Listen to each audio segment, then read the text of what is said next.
7월 1일 맥체인 성경 읽기. 여호수아 3장.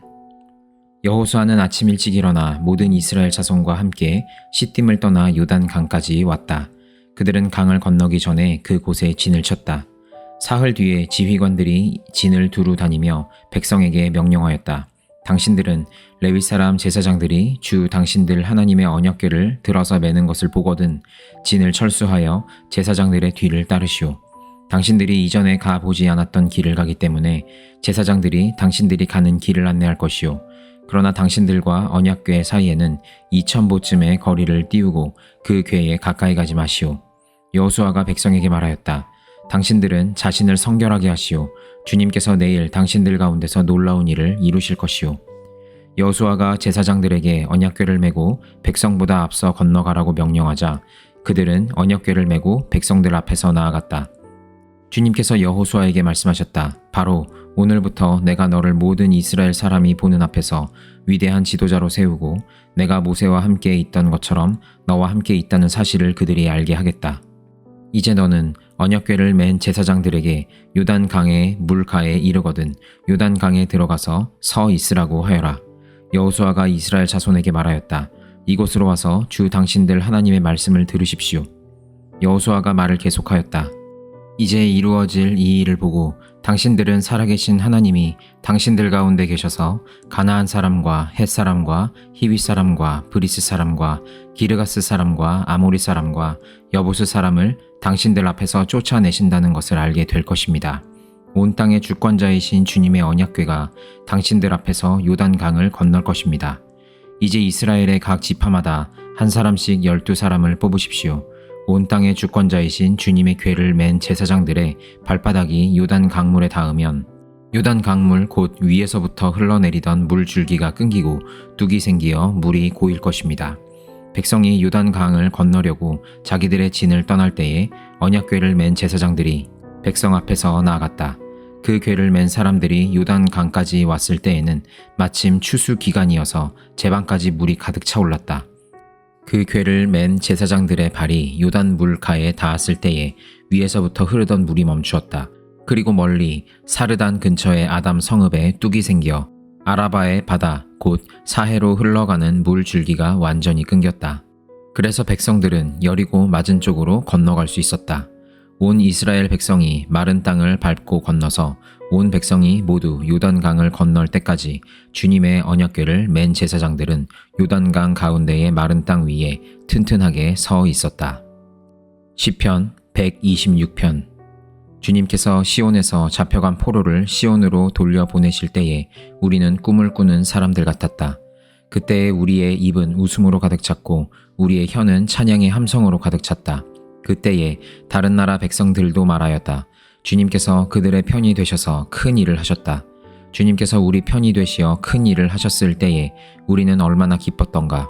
주님, 네겝의 시내들에 다시 물이 흐르듯이 포로로 잡혀간 자들을 돌려보내주십시오. 눈물을 흘리며 씨를 뿌리는 사람은 기쁨으로 거둔다. 울며 씨를 뿌리러 나가는 사람은 기쁨으로 단을 가지고 돌아온다. 시편 127편. 주님께서 집을 세우지 아니하시면 집을 세우는 사람의 수고가 헛되며 주님께서 성을 지키지 아니하시면 파수꾼의 깨어있음이 헛된 일이다. 일찍 일어나고 늦게 눕는 것, 먹고 살려고 애써 수고하는 모든 일이 헛된 일이다. 진실로 주님께서는 사랑하시는 사람에게는 그가 잠을 자는 동안에도 복을 주신다. 자식은 주님께서 주신 선물이요 태 안에 들어있는 열매는 주님이 주신 상급이다. 젊어서 낳은 자식은 용사의 손에 쥐어있는 화살과도 같으니 그런 화살이 화살통에 가득한 용사에게는 복이 있다. 그들은 성문에서 원수들과 담판할 때에 부끄러움을 당하지 아니할 것이다. 시편 128편. 주님을 경외하며 주님의 명에 따라 사는 사람은 그 어느 누구나 복을 받는다. 내 손으로 일한 만큼 내가 먹으니 이것이 복이요 은혜이다. 내 집 안방에 있는 내 아내는 열매를 많이 맺는 포도나무와 같고 내 상에 둘러앉은 내 아이들은 올리브 나무의 묘목과도 같다. 주님을 경외하는 사람은 이와 같이 복을 받는다. 주님께서 시온에서 너에게 복을 내리시기를 빈다. 평생토록 너는 예루살렘이 받은 은총을 보면서 살게 될 것이다. 아들, 딸, 손자, 손녀 보면서 오래오래 살 것이다. 이스라엘의 평화가 깃들기를. 이사야 63장. 에돔에서 오시는 이분은 누구신가? 붉게 물든 옷을 입고 보스라에서 오시는 이분은 누구신가? 화려한 옷차림으로 권세 당당하게 걸어오시는 이분은 누구신가? 그가 바로 나다. 의를 말하는 자요 구원의 권능을 가진 자다. 어찌하여 내 옷이 붉으며 어찌하여 포도주 틀을 밟는 사람의 옷과 같으냐? 나는 혼자서 포도주 틀을 밟듯이 민족들을 짓밟았다. 민족들 가운데서 나를 도와 함께 일한 자가 아무도 없었다. 내가 분내어 민족들을 짓밟았고 내가 격하여 그들을 짓밟았다. 그들의 피가 내 옷에 튀어 내 옷이 온통 피로 물들었다. 복수할 날이 다가왔고 구원의 해가 이르렀다는 생각이 들었으나 아무리 살펴보아도 나를 도와서 나와 함께 일할 사람이 없었다. 나를 거들어주는 사람이 없다니 놀라운 일이었다. 그러나 분노가 나를 강하게 하였고 나 혼자서 승리를 쟁취하였다. 내가 분노하여 민족들을 짓밟았으며 내가 진노하여 그들이 취하여 비틀거리게 하였고 그들의 피가 땅에 쏟아지게 하였다. 나는 주님께서 베풀어 주신 변함없는 사랑을 말하고 주님께서 우리에게 하여 주신 일로 주님을 찬양하였습니다. 주님께서 우리 모두에게 베푸신 은혜, 그의 긍휼과 그의 풍성한 자비를 따라서 이스라엘 집에 베푸신 크신 은총을 내가 전하렵니다. 주님께서 이르시기를 그들은 나의 백성이며 그들은 나를 속이지 않는 자녀들이다 하셨습니다. 그런 다음에 그들의 구원자가 되어주셨습니다. 주님께서는 그들이 고난을 받을 때에 주님께서도 친히 고난을 받으셨습니다. 천사를 보내셔서 그들을 구하게 하시지 않고 주님께서 친히 그들을 구해주셨습니다. 사랑과 긍휼로 그들을 구하여 주시고 옛적 오랜 세월 동안 그들을 지켜들고 안아주셨습니다. 그러나 그들은 반역하고 그의 거룩하신 영을 근심하게 했습니다. 그러므로 그는 도리어 그들의 대적이 되셔서 친히 그들과 싸우셨습니다. 그들은 지난날 곧 주님의 종 모세의 날을 생각하며 물었습니다.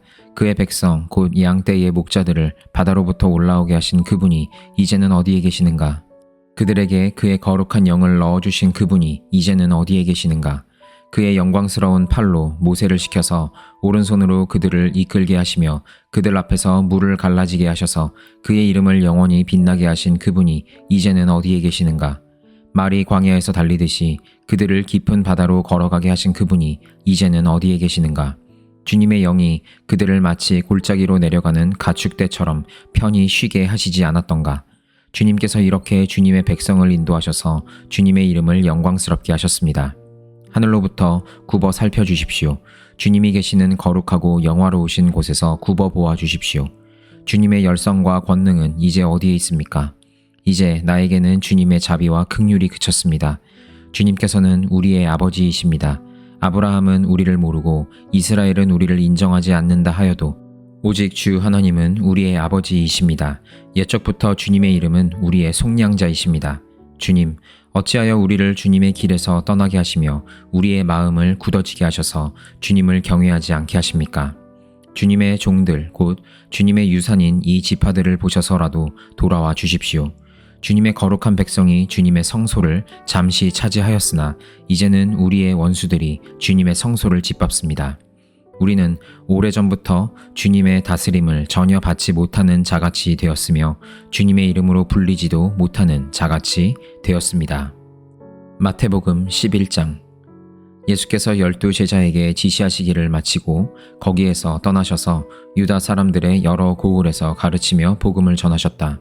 그런데 요한은 그리스도께서 하신 일들을 감옥에서 전해 듣고 자기의 제자들을 예수께 보내어 물어보게 하였다. 오실 그분이 당신이십니까? 그렇지 않으면 우리가 다른 분을 기다려야 합니까? 예수께서 그들에게 대답하셨다. 가서 너희가 듣고 본 것을 요한에게 알려라.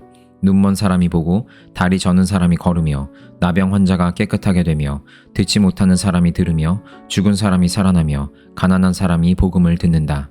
나에게 걸려 넘어지지 않는 사람은 복이 있다. 이들이 떠나갈 때에 예수께서 무리에게 요한을 두고 말씀하셨다. 너희는 무엇을 보러 광야에 나갔더냐? 바람에 흔들리는 갈대냐? 아니면 무엇을 보러 나갔더냐? 화려한 옷을 입은 사람이냐? 화려한 옷을 입은 사람은 왕궁에 있다. 아니면 무엇을 보러 나갔더냐? 예언자를 보려고 나갔더냐? 그렇다. 내가 너희에게 말한다. 그렇다. 그는 예언자보다 더 훌륭한 사람이다. 이 사람을 두고 성경에 기록하기를 보아라, 내가 내 심부름꾼을 너보다 앞서 보낸다. 그가 내 앞에서 내 길을 닦을 것이다 하였다. 내가 진정으로 너희에게 말한다. 여자가 낳은 사람 가운데서 세례자 요한보다 더 큰 인물은 없었다. 그런데 하늘나라에서는 아무리 작은 이라도 요한보다 더 크다. 세례자 요한 때로부터 지금까지 하늘나라는 힘을 떨치고 있다. 그리고 힘을 쓰는 사람들이 그것을 차지한다. 모든 예언자와 율법서는 요한에 이르기까지 하늘나라가 올 것을 예언하였다. 너희가 그 예언을 기꺼이 받아들이려고 하면 요한 바로 그 사람이 오기로 되어 있는 엘리야이다. 들을 귀가 있는 사람은 들어라. 이 세대를 무엇에 비길까? 마치 아이들이 장터에 앉아서 다른 아이들에게 이렇게 말하는 것과 같다. 우리가 너희에게 피리를 불어도 너희는 춤을 추지 않았고 우리가 곡을 해도 너희는 울지 않았다. 요한이 와서 먹지도 않고 마시지도 않았다. 그러니까 사람들이 말하기를 그는 귀신이 들렸다 하고, 인자는 와서 먹기도 하고 마시기도 하니 그들이 말하기를 보아라, 저 사람은 마구 먹어대는 자요 포도주를 마시는 자요 세리와 죄인의 친구다 한다. 그러나 지혜는 그 한 일로 옳다는 것이 입증되었다. 그때 예수께서는 자기가 기적을 많이 행한 마을들이 회개하지 않으므로 꾸짖기 시작하셨다. 고라시나, 너에게 화가 있다. 벳세다야, 너에게 화가 있다. 너희 마을들에서 행한 기적들을 두로와 시돈에서 행했더라면 그들은 벌써 굵은 베옷을 입고 죄를 쓰고서 회개하였을 것이다. 나는 너희에게 말한다. 심판날에 두로와 시돈이 너희보다 견디기 쉬울 것이다. 화가 있다. 너 가버나움아, 내가 하늘에까지 치솟을 셈이냐? 지옥에까지 떨어질 것이다. 너 가버나움에서 행한 기적들을 소돔에서 행했더라면 그는 오늘까지 남아 있을 것이다. 나는 너희에게 말한다. 심판날에 소돔 땅이 너보다 견디기 쉬울 것이다. 그때에 예수께서 이렇게 말씀하셨다. 하늘과 땅의 주인이신 아버지, 이 일을 지혜 있고 똑똑한 사람들에게는 감추시고 어린 아이들에게는 드러내어 주셨으니 감사합니다. 그렇습니다, 아버지. 이것이 아버지의 은혜로운 뜻입니다. 내 아버지께서 모든 것을 내게 맡겨주셨습니다. 아버지밖에는 아들을 아는 이가 없으며 아들과 또 아들이 계시하여 주려고 하는 사람밖에는 아버지를 아는 이가 없습니다. 수고하며 무거운 짐을 진 사람은 모두 내게로 오너라. 내가 너희를 쉬게 하겠다. 나는 마음이 온유하고 겸손하니 내 멍에를 메고 나한테 배워라. 그리하면 너희는 마음의 쉼을 얻을 것이다. 내 멍에는 편하고 내 짐은 가볍다.